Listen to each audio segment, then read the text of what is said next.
que nos dirija, que nos alumbre, que nos haga todas las cosas Él. Señor, nos acercamos delante de ti en esta noche, dándote las gracias, dándote la gloria, porque nos permites estar delante de ti, nos permites, Señor, compartir, Padre mío, estos momentos de estudio contigo. Te pido, por favor, como siempre hago, Señor, que tú abras nuestros ojos para poder verte, nuestra mente para poder entenderte, nuestros oídos para escucharte y nuestro corazón para poder recibir tu palabra. Te pido, por favor, de que en esta noche tu gloria y tu unción sea manifiesta en medio de nosotros.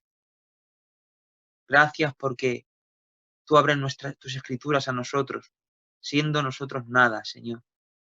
Gracias por cada uno de mis hermanos y de mis hermanas que están aquí reunidos conmigo. Te pido, por favor, Señor, de que en esta noche tú los bendigas, mi Rey. Gracias, Señor, porque tu presencia está en medio de nosotros. Gracias porque tu boca nos habla y tu mano no nos deja. Todo lo quiero dejar en tus manos en esta noche. En el nombre de Jesús. Amén y amén, Señor. Bueno, pues ya os voy a pedir, porfa, que pongáis el micro mudo. Si tenéis alguna pregunta, por favor, ¿vale? Yo hoy voy a ir mucho más despacio que el otro día, con tranquilidad. Enrique, solo una cosa, ¿cómo se titula para apuntarlo? El propiciatorio. Vale. Antes, perdonar, hay un móvil creo que está en vibración y cada vez que envían un WhatsApp suena como vibra. Ponerlo en silencio, por favor.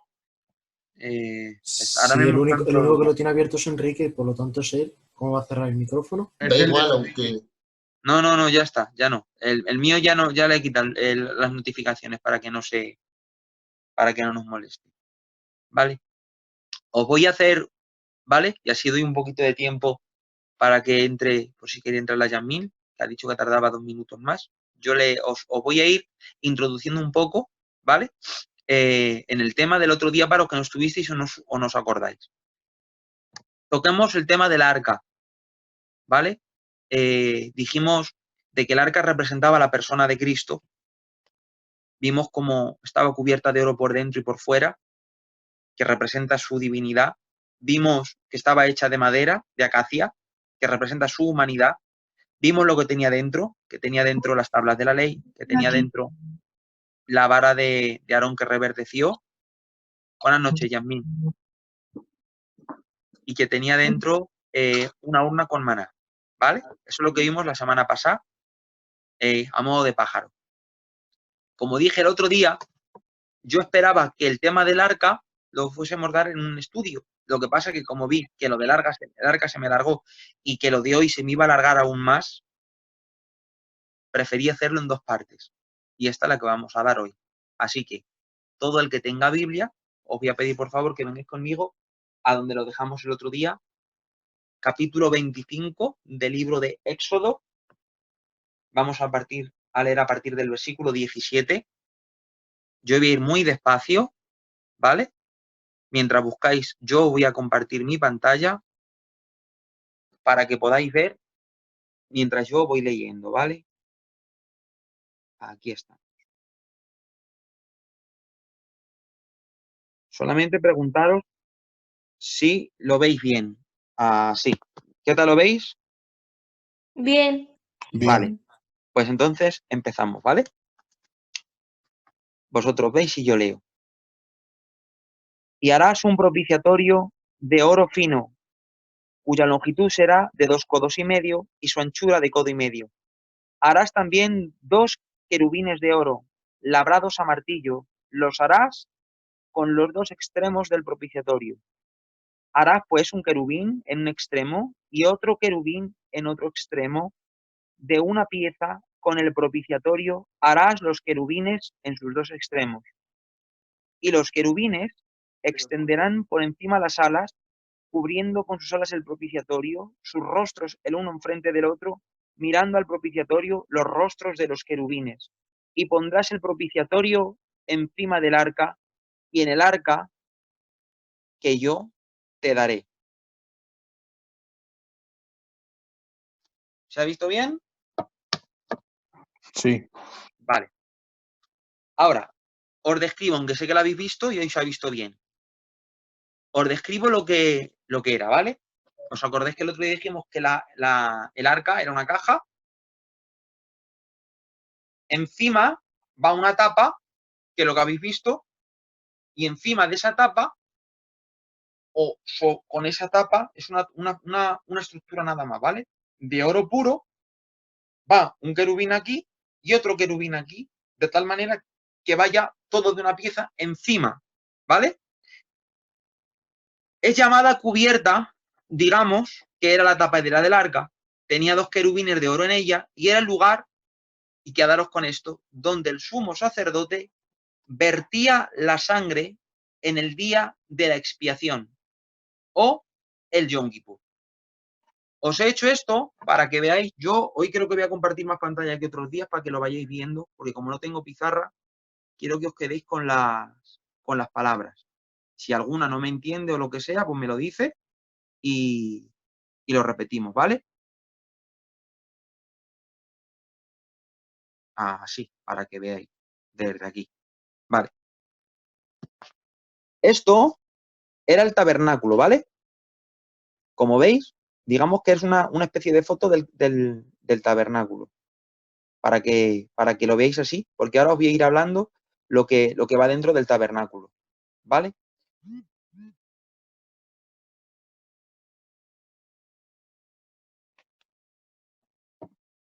La palabra cubierta es la palabra Kaporet, ¿vale? K de kilo, A de Alemania, P de Pamplona, O de Orense, R de Roma, E de España, T de Tarragona, H de Huelva. Kaporet. Viene del verbo kafar o capar, que quiere decir cubrir, ¿vale? Por eso, al Yom Kippur, dejadme que os enseñe, a ver si lo tengo por aquí, para que lo veáis. Aunque esto, luego, el Javi lo tenga que borrar. No lo tengo, porque me había descargado una foto donde aparecían los 3 nombres. Tenemos Kaporet, la cubierta, Kafar, cubrir, y Yom Kippur, que viene de la palabra kapar, quiere decir el día, Yom Kippur, de la expiación, del perdón, ¿vale? Ahora yo os explico, no os preocupéis, solamente os quiero ir dejando conceptos. Ahora bien, ¿qué significa el propiciatorio y, sobre todo, qué significan los querubines? Primero, lo que llama mucho la atención de esto, ¿vale? Es lo que está en el versículo 20 y dice que los querubines que están puestos ahí, porque no sé, a lo mejor yo soy el único que se lo ha preguntado, ¿vale? Pero cuando ves esto, tú te preguntan primero por qué están los querubines ahí puestos y luego la forma en la que están. ¿Por qué? Porque el versículo 20, si tú lo lees, dice que los querubines van a extender sus alas sobre el propiciatorio y sus rostros los van a poner mirando hacia el propiciatorio, o sea, hacia el suelo, ¿vale? Como postrados. Cuando tú ves esto, la pregunta es, número 1, ¿ante qué se postran? Número 2, ¿por qué se postran? Y número 3, ¿por qué están ahí? Para entender el propiciatorio y los querubines y su significado, nosotros tenemos que ir un poquito atrás en la historia, ¿vale? Si os aburro, decírmelo, ¿vale? Porque yo voy a tratar de ir mucho más lento que el otro día, pero no quiero tampoco ocupar mucho tiempo. Pero esto es inevitable para que lo entendáis. En Éxodo se nos explica la historia de cuando Israel sale, después de ya que vemos todas las plagas de Faraón y todo eso, Israel sale de Egipto, y Dios lo llama, luego vas a ver por qué, no le dice, desde Egipto ves directamente a la tierra de Canaán, no. Le dice, tú de Egipto tienes que ir al Sinaí, y en el Sinaí te paras. ¿Por qué? Yo te llamo para que llegues al Sinaí, porque el Sinaí era considerado el monte de Dios. ¿Por qué? Porque la gloria de Dios estaba ahí. En el Sinaí se le apareció Dios a Moisés en la zarza. Y ahí Dios había hecho su lugar, para que me entendáis. Dios quería que Israel tuviese un encuentro con él. Y le llama a encontrarse con él en el Sinaí. ¿Vale? Ahora bien, Dios se encuentra con Israel en el Sinaí, pero Dios no quiere que simplemente Dios sea algo externo a Israel. Cuando Israel sale de Egipto, leer la historia en Éxodo 13, que es tremenda, y 14. Sale Israel, ya sabéis la historia del mar, ¿vale? Se encuentra con hola Miriam, Dios te bendiga. Se encuentra con el mar cerrado. ¿Y qué hace? Digamos que para que me entendáis, cuando Israel sale de Egipto, hay una parte de la historia que nunca hemos contado, o casi siempre olvidamos si es que dice la Biblia, o creemos que Israel sale de Egipto y llega al mar en un momento, en un día, en unas horas. No fue así, tardó, tuvo días, ¿vale? Desde Egipto hasta el mar tardó días. ¿Cómo sabían ellos por dónde tenían que ir? Bueno, pues el Señor apareció en una columna de nube y de fuego. Y iba delante de Israel guiándole. Israel veía... Enrique. Dime. Desde el primer día que salieron de Egipto. Desde el primer día. Desde el primer momento, no sé si el primer día o al día siguiente. Pero dice la Biblia que Dios iba a guiar a Israel en todas sus jornadas. Ahora, tienes a la nube delante, Israel siguiendo a la nube, se ponen frente al mar, Faraón y su ejército detrás, y ahora la columna hace una cosa muy extraña. Se da la vuelta y se pone detrás. Y se pone entre el ejército de Faraón e Israel. De tal manera que nosotros hemos creído muchas veces de que la columna era de día de nube y de noche de fuego.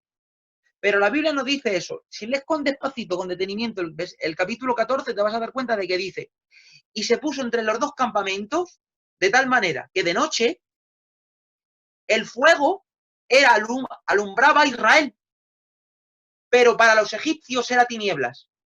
O sea, que por una parte era nube y por la otra parte era fuego, ¿vale?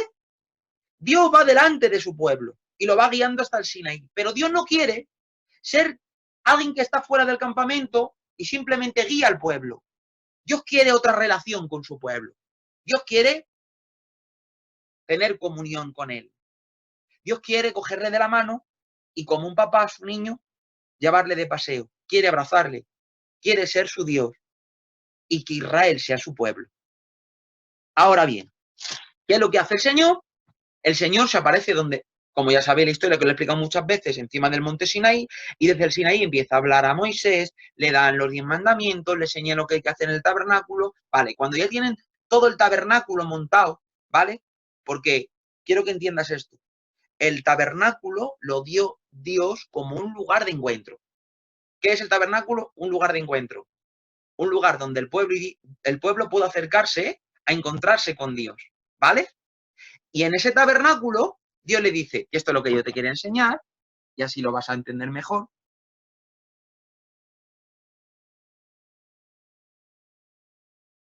Así lo veis. Así. Aquí en este tabernáculo, como lo veis, era algo más o menos así. Venía todo el pueblo por la entrada que veis. Ahí tenemos el altar.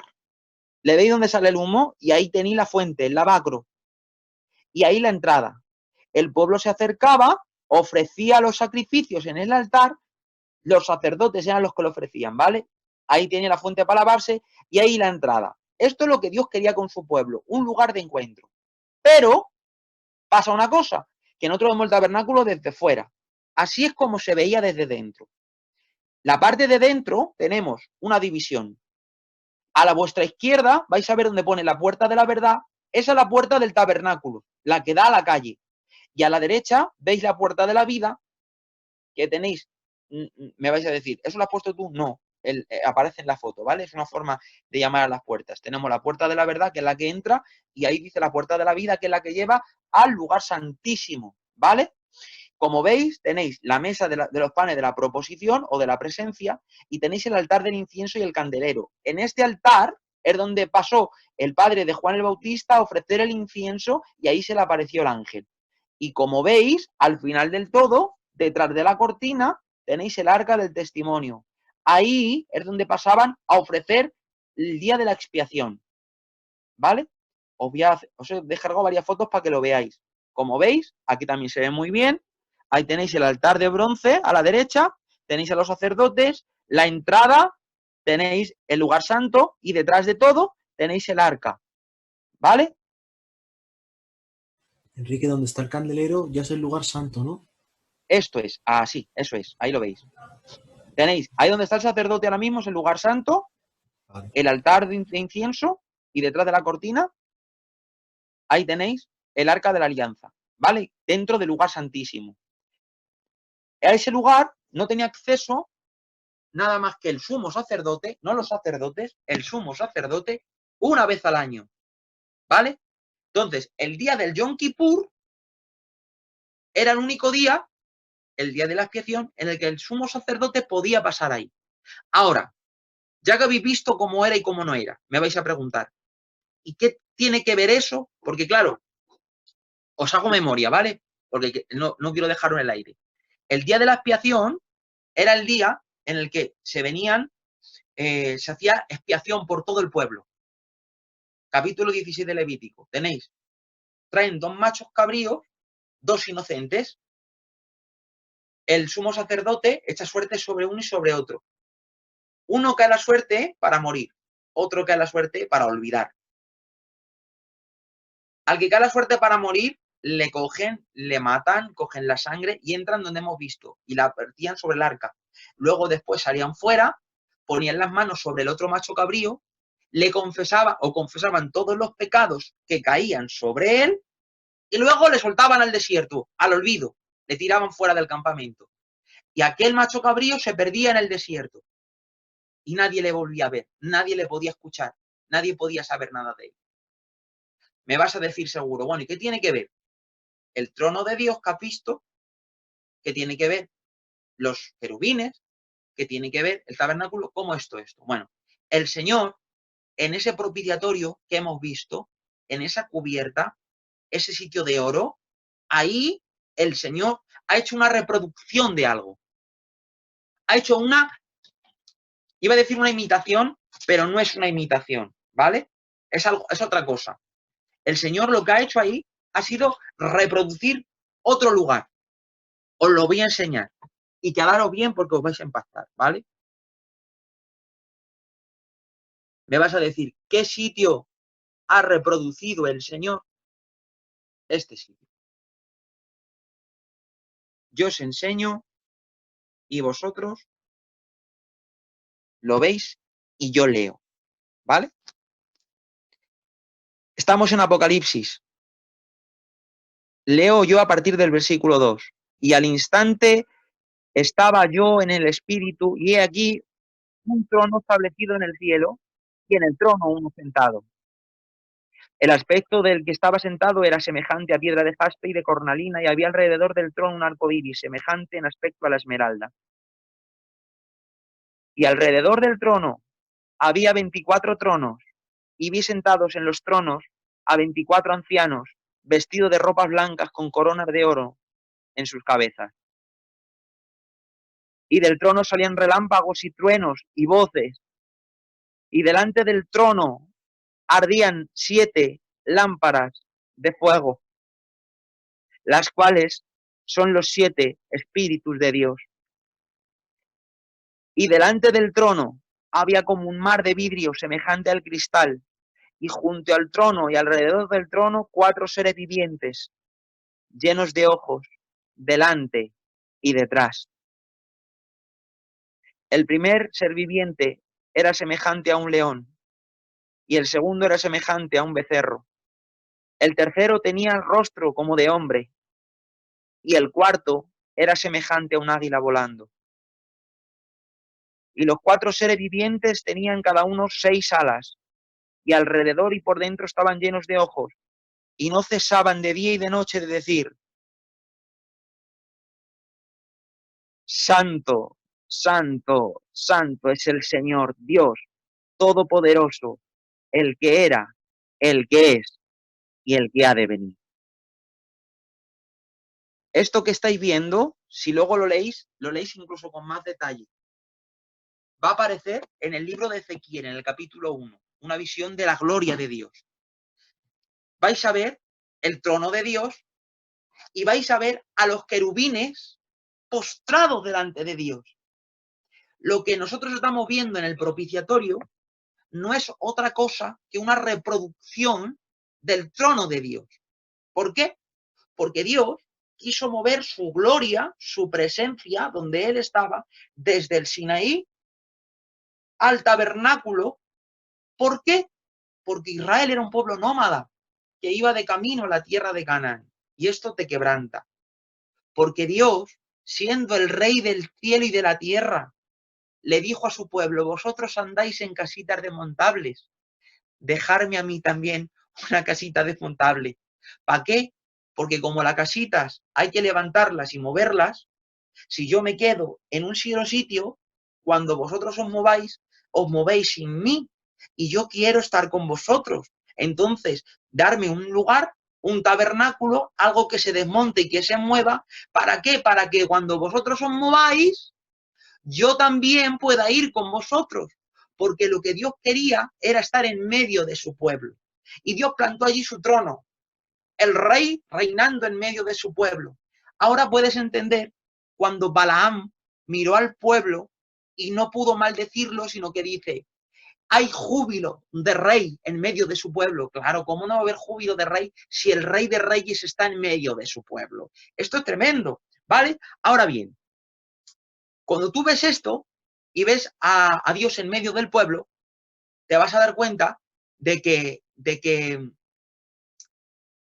Dios no puede, porque hay un problema, ¿vale? Hay un problema de que Dios es santo, lo sabemos. Más que santo, inmanchable. ¿Qué hace el Señor? El Señor tiene un problema que cuando alguien o algo que tiene pecado se acerca a Él, sabemos lo que produce en Él. Sabemos, siempre hablamos de dos cosas, ¿vale? Lo primero que se produce en Él es ira, lo sabéis. Lo segundo que se produce en Él es dolor por el pecado, Génesis 6 lo dice. Pero luego hay una tercera cosa que hasta ahora casi nunca la hemos tocado, y es algo más que se produce en Dios hacia el pecado. ¿Qué se produce aparte de ira y dolor? Y vais a entender por qué la presencia de Dios se va cuando hay pecado. Mirad, la tercera cosa que produce el pecado en Dios es asco. La Biblia dice que el pecado delante de Dios es abominación. Abominable, algo abominable es algo asqueroso, ¿vale?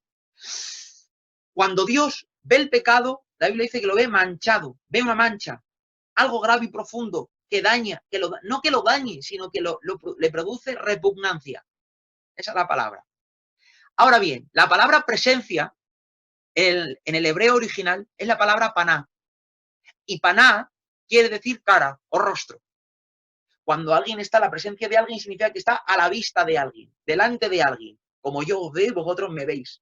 Eso está en la presencia de alguien. La presencia de Dios está en su paná, delante de su rostro, ante Él.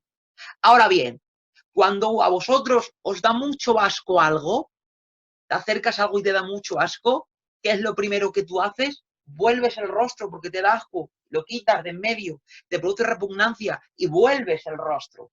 Eso es lo que Dios hace cuando ve el pecado. ¿Qué hace? Vuelve el rostro. Ahora entenderás la expresión de no escondas de mí tu rostro, porque esconder el rostro de alguien significa que Dios ha quitado su presencia. Y si Dios quita su presencia, va a quitar todo lo que hay dentro de la presencia, su gloria, su amor, su cobertura. Dios lo que hace cuando ve pecado es que le da asco. Y eso que hace, quita la presencia de Dios.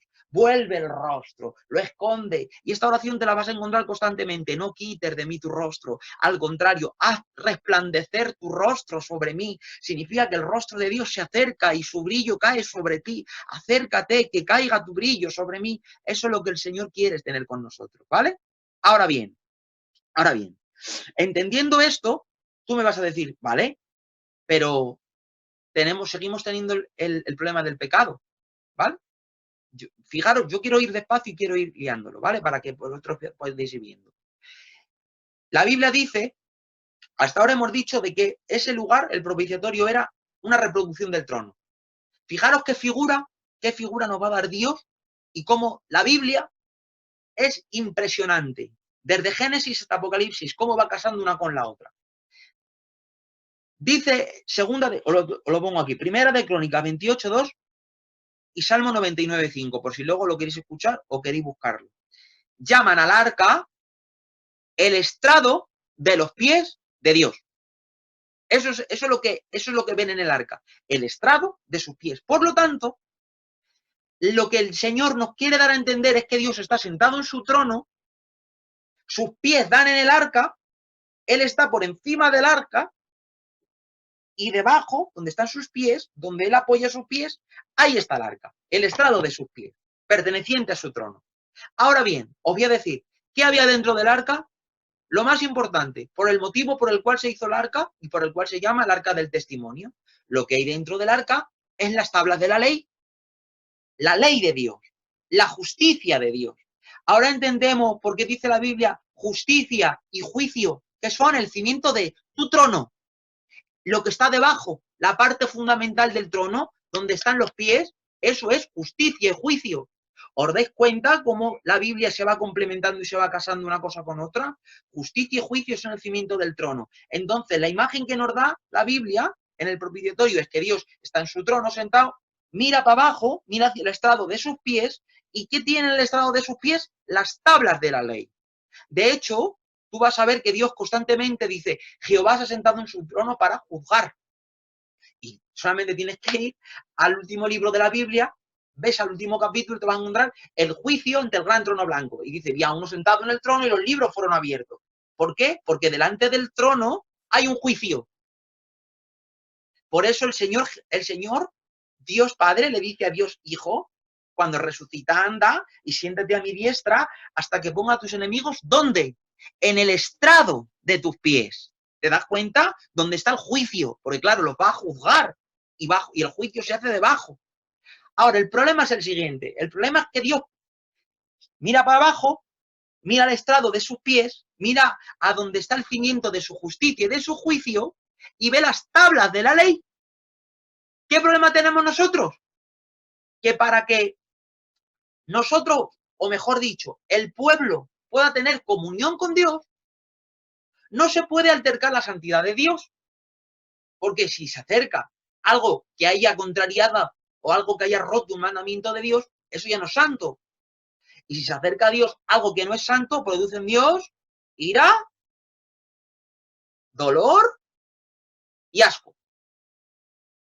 Problema, que Dios mira para abajo y ve, no matarás, no robarás, no hurtarás, no odiarás.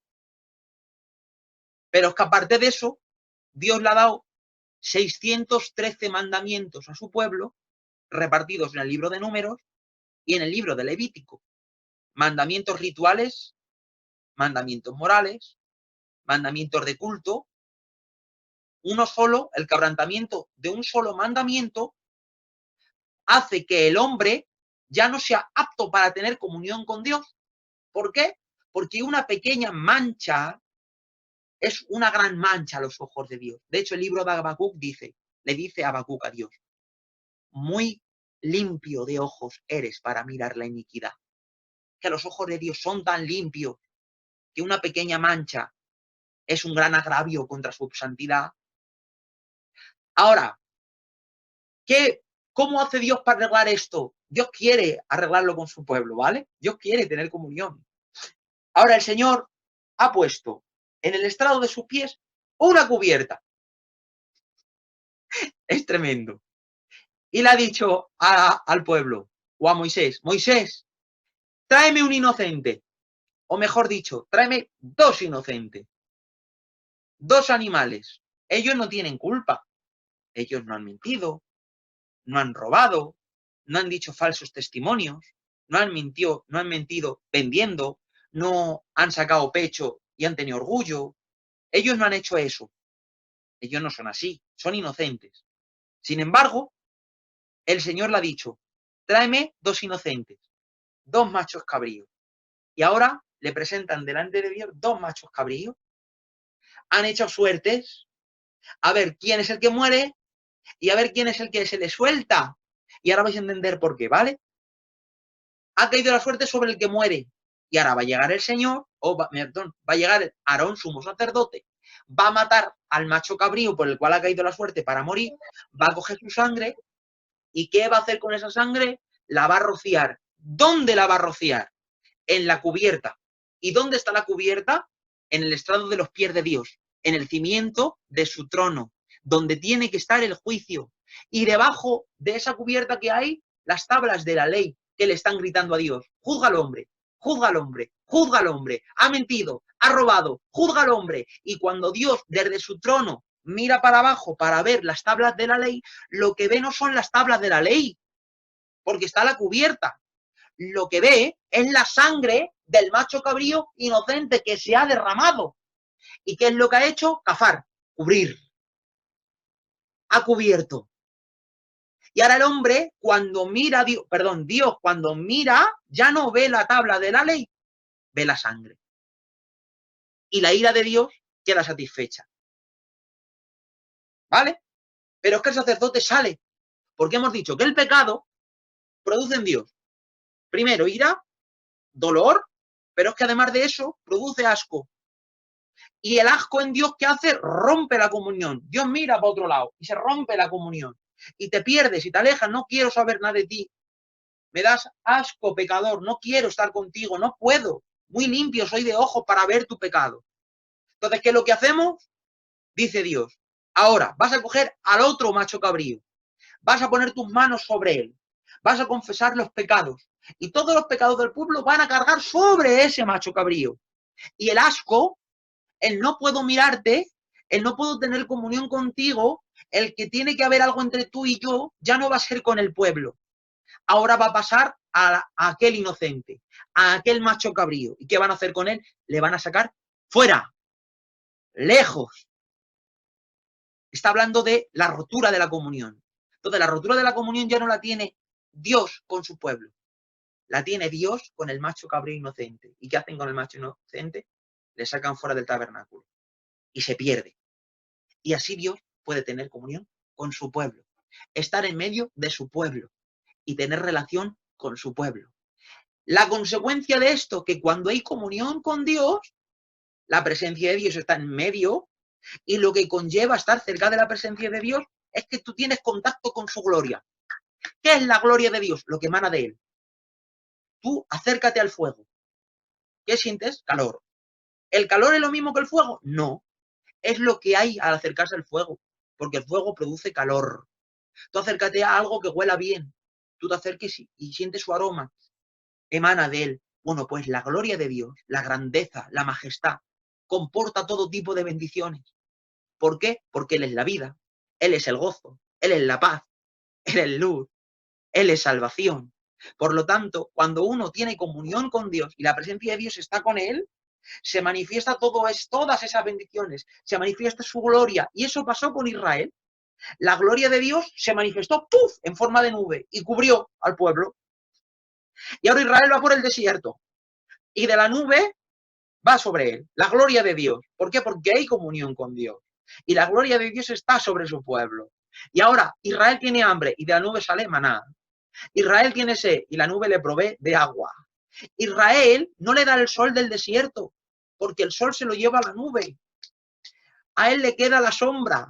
Y aquí se cumple el Salmo 91, el que habita al abrigo del Altísimo morará bajo la sombra del Shaddai, del que todo lo puede. Y aquí Israel decía, diré yo a Jehová, esperanza mía y castillo mío, mi Dios en quien confiaré. Él me librará del lazo del cazador y de la peste destructora. Con sus plumas me cubrirá y debajo de sus alas yo estoy seguro. ¿Os dais cuenta? Israel, tú lees su historia y te lees cómo cuentan en los salmos, por favor buscarlo, leerlo, es tremendo. Dice la Biblia que Israel, su calzado no se rompió. En 40 años no se rompió. Sus pies no se hincharon de andar. Ellos no pasaron sed, no pasaron hambre. El sol no les fatigó de día, ni la luna de noche, porque aquella nube también era de fuego y los calentaba, los alumbraba, espantaba a las bestias. ¿Os dais cuenta? Pero es que hay más. Es que dice la Biblia que su ropa no se envejeció en 40 años con la misma camiseta, con el mismo camisa. No se envejece andando en un desierto. Y lo más fuerte, los niños van creciendo y la ropa va creciendo con ellos. ¿Por qué? Porque están bajo la cobertura de la gloria de Dios. Porque hay comunión con Dios. Sin embargo, esto es simplemente una representación. Algo temporal. ¿Por qué? Porque el pecado del hombre no se quita con la sangre de machos cabríos, dice el libro de Hebreos. Por eso había que ir año tras año. No se quitaba. El pecado del hombre no es algo que se quite de así como así. El pecado del hombre es grave y necesitan un sacrificio equitativo. O sea, el que sacrifica tiene que ser del mismo valor que o sea, el inocente tiene que ser del mismo valor que el culpable. Si no, no vale. Si no, no sirve. ¿Qué problema hay? Problema de que los animales no tienen nada que ver con esto. La sangre de animales no sustituye a los pecadores. Pero Dios quiere estar con su pueblo. Fijaros, el libro en el 33 de Éxodo se nos va a dar una panorámica, una visión de lo que va a hacer el Señor, ¿vale? Mirad. En el 32, porque después de ver todo lo que ve Israel, ver las plagas, ver todo lo que vio, en el 32 todos saben la historia. Moisés sube al monte a hablar con Dios, tarda 40 días, y abajo se meten de juerga. Pero una juerga mala.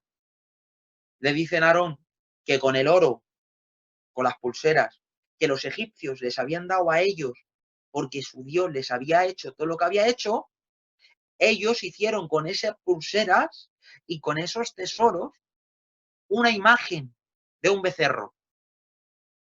Y a esa imagen le adoran. De hecho, los textos originales revelan lo que pasó ahí, no lo voy a decir, pero no fue cualquier cosa, ¿vale? O sea, lo peor es lo que hicieron en ese momento. Dios le dice a Moisés, mira, bájate abajo, porque este pueblo que yo he sacado se está corrompiendo. Moisés baja, se queda mirando aquella y se llena de ira y coge las 2 tablas de la ley que las llevaba en la mano y ¿sabe lo que hace? Las tira y se rompen.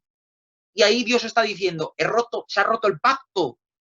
Estas 2 tablas eran la señal del pacto con el hombre. Pero para variar, Dios rompe el pacto. Dios pone al hombre en Edén y ¿qué hace el Edén? Mete la pata. Bueno, venga, no pasa nada. Os visto de oveja, os cubro los pecados y os doy otro hijo. Y dice la Biblia que les nació otro hijo, Adán y a Eva, y los hombres empezaron a invocar a Jehová. Pero el hombre siempre hace lo mismo, empiezan a hacer cosas que no deben y tal es la maldad, en Génesis 6, tal era la maldad del corazón del hombre que Dios tiene que decir, voy a mandar un diluvio, pero bueno, no pasa nada. Dios ha permitido vivir a Noé y a sus hijos, pero el hombre peca, siempre continuamente va rompiendo los pactos. Eso es lo que el hombre hace siempre, hacer mal contra el Señor. Ahora, cuando Moisés rompe las tablas de la ley, Dios le dice, mira, Moisés, mi presencia no irá contigo. No puedo ir con vosotros, mirad lo que sois. No puedo tener comunión con el hombre. No sois un pueblo para yo tener comunión con vosotros. Sois un pueblo para destruiros, no para tener comunión con vosotros. Y Moisés le dice a todo el pueblo, meteros de ayuno, quitaros todos los atavíos y vestir luto, porque mirad lo que pasa, el Señor no viene con nosotros. Y ahora, tremendo, ¿vale? Ahora le dice el Señor a Moisés, venga, vale, he escuchado tus ruegos, he escuchado tus súplicas. Mi presencia irá con vosotros.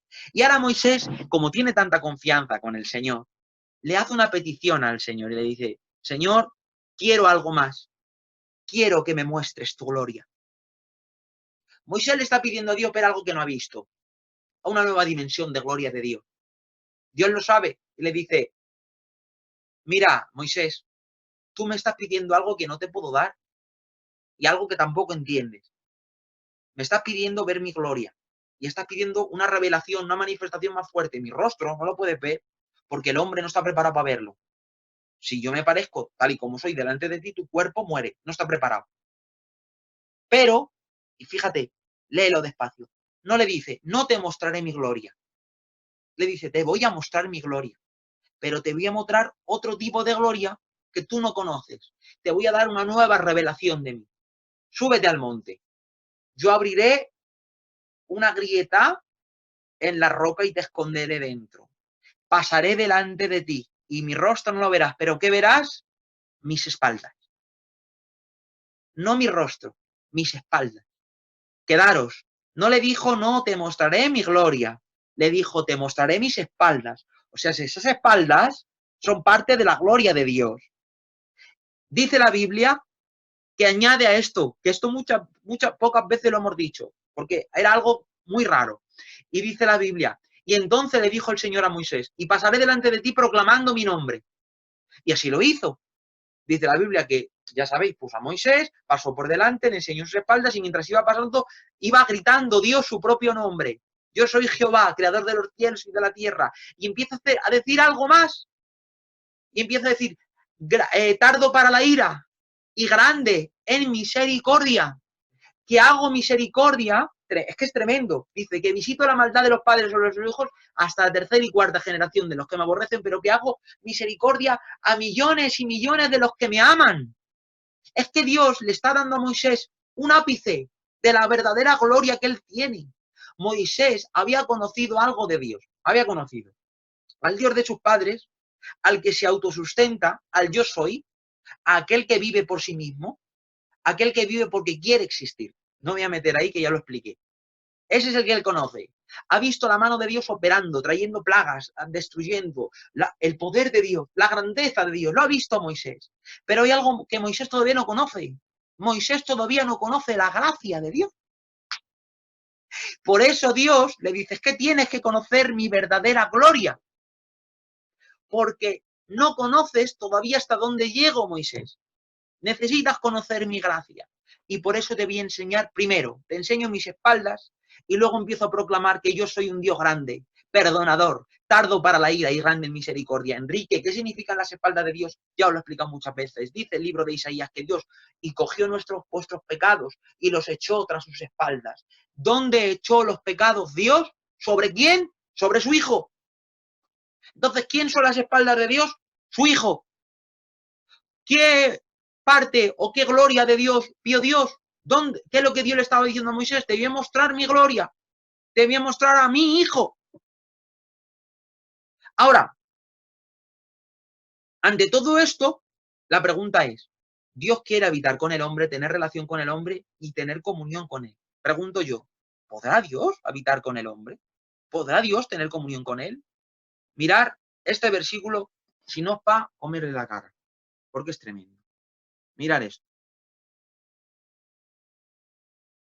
Mira lo que dice el Evangelio de Juan. Y aquel verbo fue hecho carne. ¿Y qué dice ahí? Y habitó. Esa palabra habitó literalmente quiere decir plantó su tabernáculo, como hizo Dios en el desierto. Y habitó entre nosotros. Y dice, y vimos su gloria. Ahí está las espaldas. Gloria como del unigénito de Dios. Y atención, atención a esto. ¿Lleno de qué? De gracia. Y lleno de verdad. Porque la gracia de Dios no puede ser sin verdad y la verdad de Dios no puede ser sin gracia, porque la verdad es el cimiento de su trono. La verdad y la justicia de Dios son aquellas cosas con las que juzga.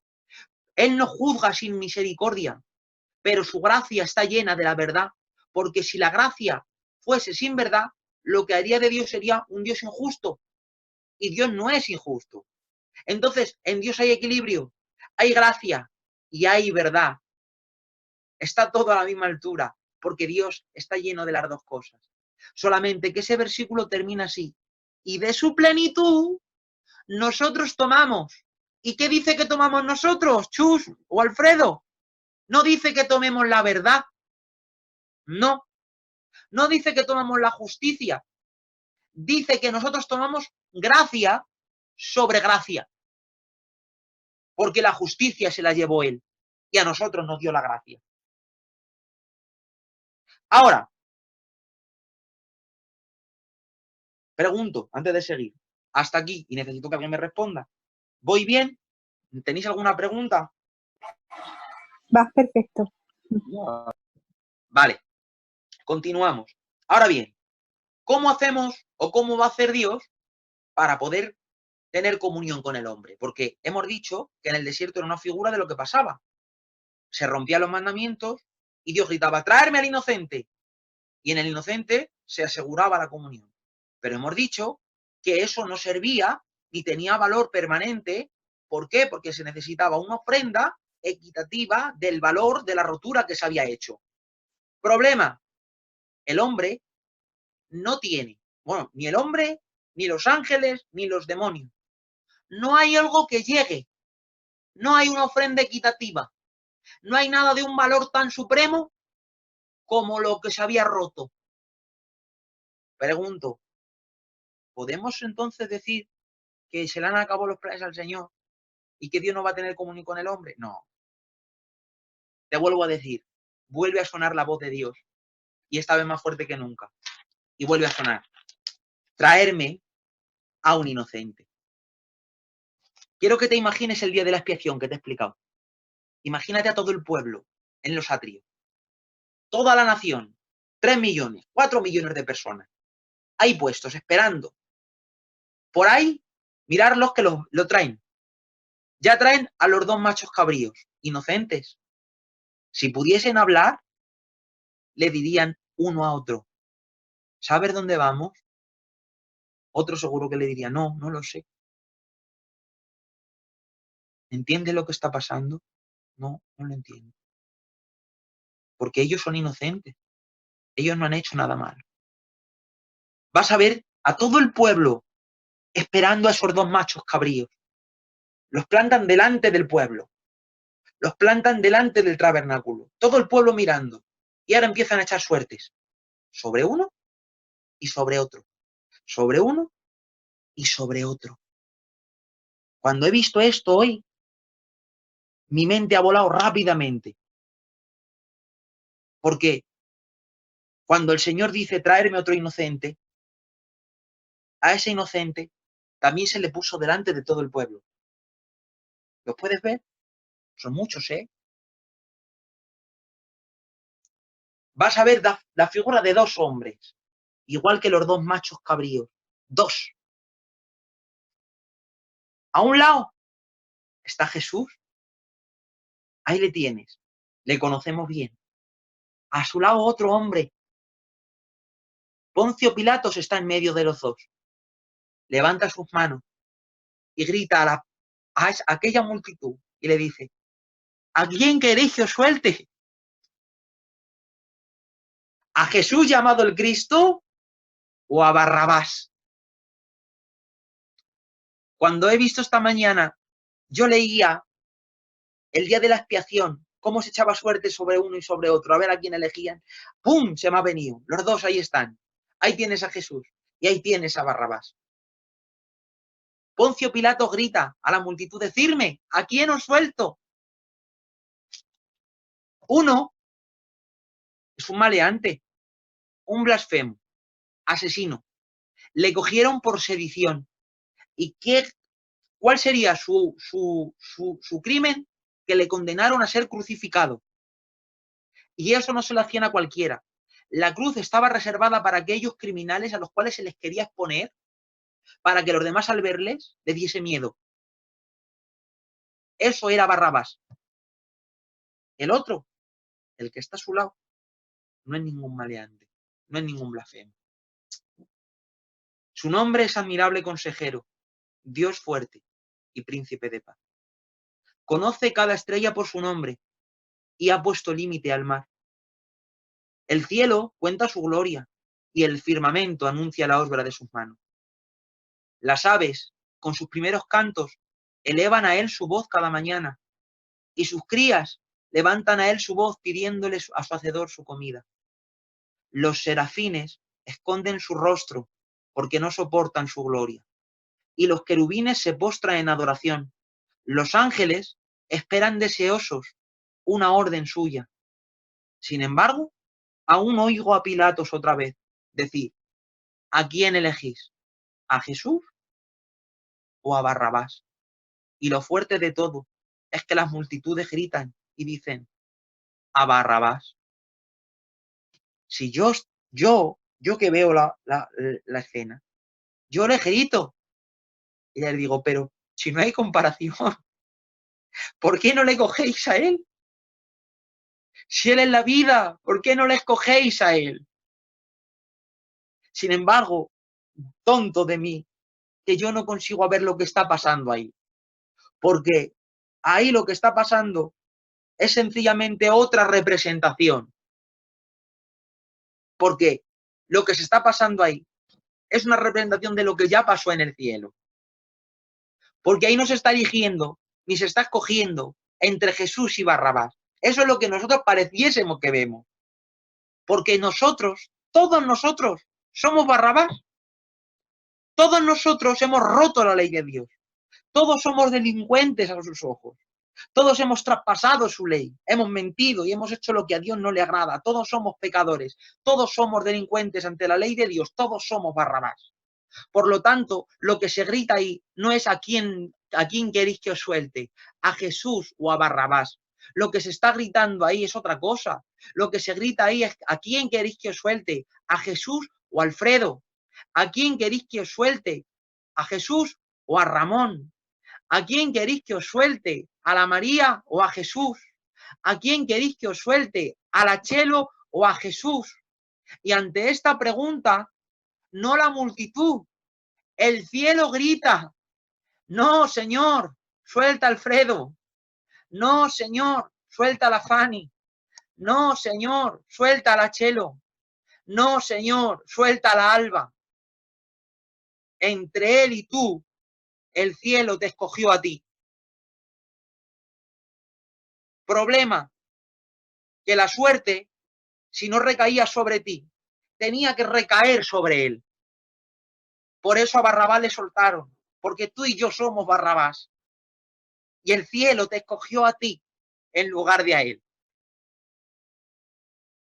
Ahora, tú ves esto y te rompe, porque te va a romper. Sin embargo, ya que estamos viendo cómo él era aquel cordero, evidentemente tenemos que ver que lo que no recayó sobre ti tuvo que recaer sobre él. ¿Qué es lo primero que hemos dicho que produce el pecado en Dios? Ira, dolor, pero produce más cosas. Te voy a, y quiero que lo escuches despacio, ¿vale? Porque os dije que me va a costar mucho dar este estudio. Hay una historia en el libro de Primera de Samuel. El arca robada, ya lo sabéis, no la voy a contar, que es muy larga. Y cuando el arca es robada, Elí, que es el sacerdote que está ahí, estaba sentado en una silla. La guerra han arrasado con Israel. Han muerto los hijos de Elí, han muerto mucha gente y el arca se la han robado. La gloria de Dios, la presencia, el estado de sus pies ha sido robado por los filisteos. Uno que ha escapado de la guerra, medio herido, sus ropas raídas, ceniza sobre su cabeza, ha entrado a Silo, donde estaban los sacerdotes en Israel. Y nada más llegar, lo primero que viene gritando, viene medio loquico el pobrecito contando lo que ha pasado. Y le preguntan, ¿qué es lo que ha pasado? ¿Qué es lo que ha pasado? Y le dicen que Israel ha caído delante de los filisteos. Y los dos hijos de Elí han muerto. Y le pregunta a Elí, ¿y el arca? Y dicen, y el arca la han robado. Al escuchar Elí que la gloria de Dios había sido robada, dice la Biblia, se cayó de la silla para atrás y se desnucó y murió. Y en ese momento, su nuera, la mujer de una de sus hijos, dice la Biblia que estaba encinta y de pronto se le vinieron los dolores de dar a luz del susto y mientras daba luz moría. Dice que cuando salió el niño estaba muriéndose y le dijeron las que estaban a su alrededor, no te preocupes, tranquila, que aún Dios te ha dado una esperanza, te ha nacido un varón. Lo que le estaba diciendo es, va a haber otro sacerdote, tu familia no se ha quedado sin repuesto, el linaje de tu marido no se queda cerrado. Y dice ella, no, dejarle. ¿Cómo le llamamos? Y dice que ella al morir gritaba y decía, Icabod, Icabod. ¿Sabéis lo que significa Icabod? Cabod es la gloria de Dios. La palabra gloria se traduce por hebreo cabod, que quiere decir peso, importancia, la gloria. Pero al hebreo le pones una i delante y quiere decir sin gloria. Y dice, porque la gloria de Israel, ¿qué le importa a la mujer del hijo de Elí? ¿Qué le importa ya si está a las puertas de la muerte? En lo único que piensa es que la gloria de Israel, y dice, ha sido traspasada. Esa palabra traspasada en el original hebreo quiere decir despojada, que se la han quitado, que la cobertura de la gloria se la han quitado a Israel. Es sin gloria. Por eso a su hijo le puso ese nombre y le llamaron él sin gloria. Ahora, tú coge a una persona, quítale toda la gloria, Quítale toda la cobertura, toda la bendición que hemos dicho que comporta estar en comunión con Dios, que comporta estar cerca de Dios, que comporta la presencia de Dios. Quítale esa cobertura y exponlo a la ira de Dios. Expónlo sin gloria delante de Dios. ¿Qué puede pasar? Que sufra el dolor, la ira y el asco, el repudio que produce el pecado. Escucha lo que dice Marcos, capítulo 15 y versículo 20. Dice: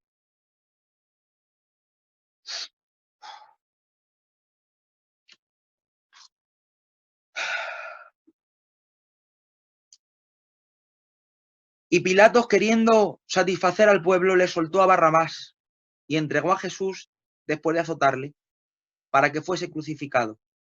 Entonces, los soldados le llevaron dentro del atrio, esto es, al pretorio, y convocaron a toda la compañía, a toda una compañía de soldados, y le vistieron de púrpura, y poniéndole una corona tejida de espinas, comenzaron luego a saludarle y a decirle: «Salve, rey de los judíos», y le golpeaban en la cabeza con una caña, y le escupían, y puestos de rodillas le hacían reverencias. Después de haberle escarnecido, le desnudaron la púrpura y le pusieron sus propios vestidos y le sacaron para crucificarle. ¿Qué es lo primero que está sintiendo mi Señor? Lo primero que mi Señor siente es escarnio, dolor. Para que se cumpliese lo escrito en el profeta Isaías: ciertamente llevó nuestras enfermedades y sufrió nuestro dolor. Mira lo que dice el versículo 29. Y los que pasaban le injuriaban, meneando la cabeza y diciendo: «Va, tú que derribas el templo de Dios y en 3 días lo reedificas, sálvate a ti mismo y desciende de la cruz». De esta manera, también los principales sacerdotes, escarneciéndose, decían unos a otros con los escribas: «A otros salvó, a sí mismo no se puede salvar. El Cristo, el Rey de Israel, descienda ahora de la cruz para que le creamos y le veamos». También los que estaban crucificados, aun los malhechores, los que estaban con él, le injuriaban. ¿Qué es lo siguiente que siente mi Señor? Vergüenza. Dice el Salmo 69, proféticamente escribió el rey David: «Los denuestos», traduce nuestra Reina Valera. ¿Qué significa denuestos, Enrique? Los oprobios, las injurias, las vergüenzas absolutas. Eso es lo que quiere decir esa palabra en hebreo. La vergüenza que sufría, lo puedes ver, la vergüenza que sufría Job cuando venían a verle y le veían tal y como estaba. Eso es. Las vergüenzas, los denuestos de los que me vituperaban cayeron sobre mí. Jesús asumió la vergüenza, el oprobio sobre él. Enrique, ¿por qué? Bueno, porque hay una promesa que dice así en el Salmo 3: «Tú eres mi gloria y el que levanta mi cabeza». Sin embargo, dice la Biblia que para los pecadores, para aquellos que se levanten en el último día, ¿sabéis cuál es la recompensa? Que se le van a levantar, dice el libro de Daniel, para vergüenza y confusión perpetuas. Hemos visto dolor y sufrimiento y no os he hecho la lista más larga. Sin embargo, hay algo mucho más profundo. El padre ve a su hijo y lo ve cubierto de aquello que más le repugna. ¿Qué pasa entonces? Como hemos dicho, cuando nosotros vemos algo que nos repugna, lo primero que hacemos es quitar la mirada, es volver el rostro. El padre vuelve su rostro, porque eso produce el pecado, rechazo, abandono, soledad, la comunión con Dios rota. De hecho, los 15.000 que alimentó le han entregado a morir. Los 70 que iban delante de él predicando, le han dejado.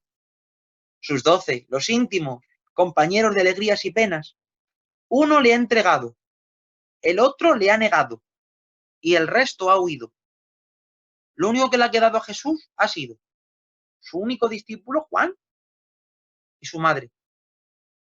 Y para que se cumpliese en la misma palabra que Job, que dijo, desnudo vine al mundo y desnudo me iré de él, o sea, sin nada, miró a su madre, renunció a ella y no la llamó madre. Le dijo, mujer, he ahí tu hijo. Hijo, he ahí tu madre. Lo último que le quedaba a él, ahí lo dejó en la cruz. Y como aquel macho cabrío errante que andaba por el desierto, empezó a levantar su voz mirando al cielo, buscando a aquel que un día dijo, aunque la madre se olvide de lo que dio a luz, con todo, yo nunca me olvidaré de ti. Sin embargo, ese en él no se va a cumplir. En él se cumplirá otras promesas, la que está escrita en el capítulo 1 del libro de Proverbios. Por cuanto te llamé y no me quisiste oír, te busqué y no quisiste que te hallase. En el día de tu calamidad me reiré de ti. O la que está escrita en el libro de Ezequiel. Cuando multipliquéis a mí vuestros gritos, me gritaréis en mis oídos y yo los taparé para no oír. Clamaréis a mí y me buscaréis con vuestros labios y yo cerraré mis ojos para no veros. El Padre ha desamparado a su Hijo y Él pregunta, ¿por qué me has desamparado? Esto lo he explicado muchas veces, pero por si acaso en esta noche hay alguien que no lo sepa, lo voy a explicar una vez más. A los que lo sabéis os pido disculpas. Hay una diferencia entre abandonar y desamparar. Abandonar algo no es desampararlo. Abandonar algo tiene una connotación física. O sea, sí, yo ahora mismo estoy mirando al Chus. El Chus está en Alicante. Físicamente no estoy con él, pero moralmente puedo estar con él. Si él necesita mañana 50 euros y me dice, Enrique, primo, ¿me dejas 50 euros? A mí me va a faltar el tiempo para ir donde sea y prestárselos si los tengo, porque no le voy a desamparar. Dejar algo es marcharte de donde él está, pero aunque tú te marchas, no tienes por qué desampararlo. Desamparar a alguien significa, estando cerca de él, no mover un dedo para ayudarle. Y eso es lo que está haciendo el Padre. El Padre no puede dejar a su Hijo, no le puede abandonar, porque Dios no se puede ir de Dios, pero sí le puede desamparar, porque le está viendo sufrir y no ha movido un dedo para socorrerle. El Hijo busca al Padre y no lo encuentra. Lejos está ya de que podamos leer la cantidad de versículos, por ejemplo, el 22, el 69, las oraciones que hace. En el Salmo 22, ahí puede ver al Mesías diciéndole a Dios, no te alejes de mí. Eres lo único que quiero.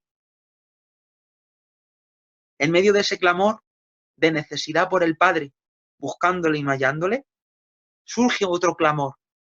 Y dice así el Señor, tengo sed.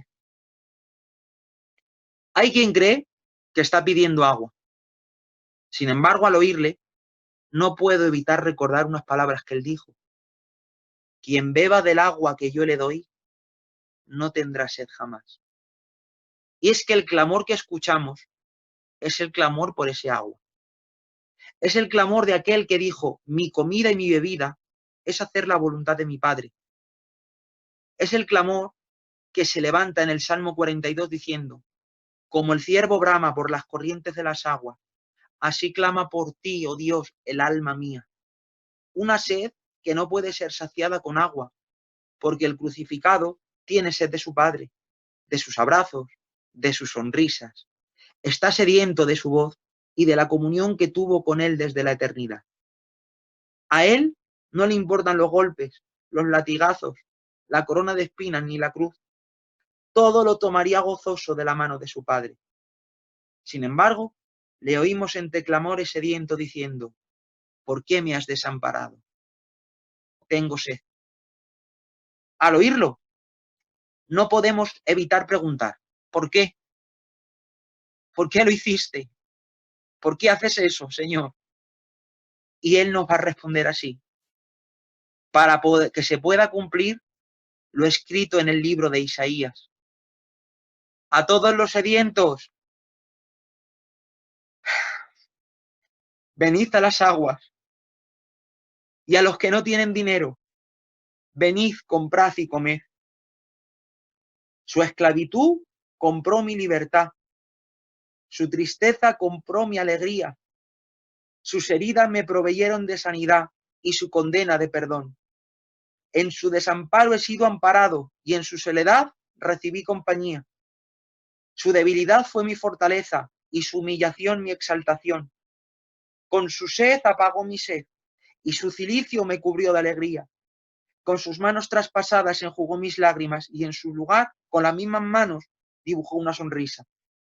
Sufrió por mí, sangró por mí, herido por mí, molido por mí, azotado por mí, traspasado por mí, castigado por mí, desamparado por mí, sediento por mí, muerto por mí, sepulcrado por mí y resucitó por mí. De esta manera puedo yo gritar lo mismo que gritaba el apóstol Pablo, el cual me amó a mí y se entregó a sí mismo por mí. ¿Con qué terminó este estudio? Solamente puedo terminarlo de una forma. No vivas sediento. No vivas sin Dios. No vivas alejado de Él. Ha sido muy alto el precio que Él ha pagado para poder estar contigo. Ha sido muy alto el precio que Él ha pagado para que tengas comunión con Él. No nos merecemos, no se lo merece, no se merece que estemos sedientos de Él. Él no se merece que no podamos tener comunión con Él. Él ha pagado el precio por poder estar con nosotros. ¿Cómo puedo terminar este estudio? Solamente hay una forma, y es pedirte que ahí donde estés, por favor, cierres tus ojos un minuto. Por favor, cierra tus ojos. Cierra tus ojos ahora. Y dale gloria, dale gloria, dale gloria. Si alguien en esta noche, te lo pido por favor, si alguien en esta noche hace tiempo que no siente a Dios, que no está cerca de Dios, que está lejos de Dios, cualquier cosa, da igual. Arréglate con el Señor ahora. Pídele perdón. Exáltale, corónale. Él murió de sed espiritual, murió de sed de su Padre, para que tú estés harto de Él, para que estés lleno y llena de Él, para que te sacies de Él. Fue desamparado de su Padre para que tú no seas desamparado nunca. Amor mío, te adora mi alma en esta noche. Te doy la gloria. Te doy honra. Te pido que tú vengas ahora sobre cada uno de mis hermanos, sobre cada una de mis hermanas. Visítalas ahora, visítalos ahora. Toca cada vida, cada corazón, ahora en el nombre de Jesús. Ven dando aliento, sostén y fuerzas. Te exaltamos y llenamos tu trono de alabanza, de gloria, de adoración, porque no hay nadie como tú, mi Rey. Gracias, gracias, gracias, gracias, gracias, gracias, gracias. Gracias por tu muerte, gracias por tu cruz. Gracias, Señor, gracias. Gracias, mi Rey. Muchas gracias en esta noche. Gracias, a ti sea la gloria, a ti sea la gloria, a ti sea la gloria. Gracias por esta noche, mi Señor. Te damos gloria y honra y alabanza a ti, porque todo es por ti y para ti, porque tú pagaste el precio. Solamente podemos hacer lo mismo que hacen los 24 ancianos, postrarnos delante de ti, echar nuestras coronas y decirte, Santo, Santo, Santo eres tú, Señor, el que era, el que es y el que ha de venir, porque nos has redimido para nuestro Dios y has hecho de nosotros un pueblo de reyes y de sacerdotes. Gracias porque me dejas contar tus maravillas, porque nos dejas proclamar tu gloria. Gracias, mi Señor, por esta noche. Y todo lo quiero dejar en tus manos. en el nombre de Jesús. Amén. Y amén.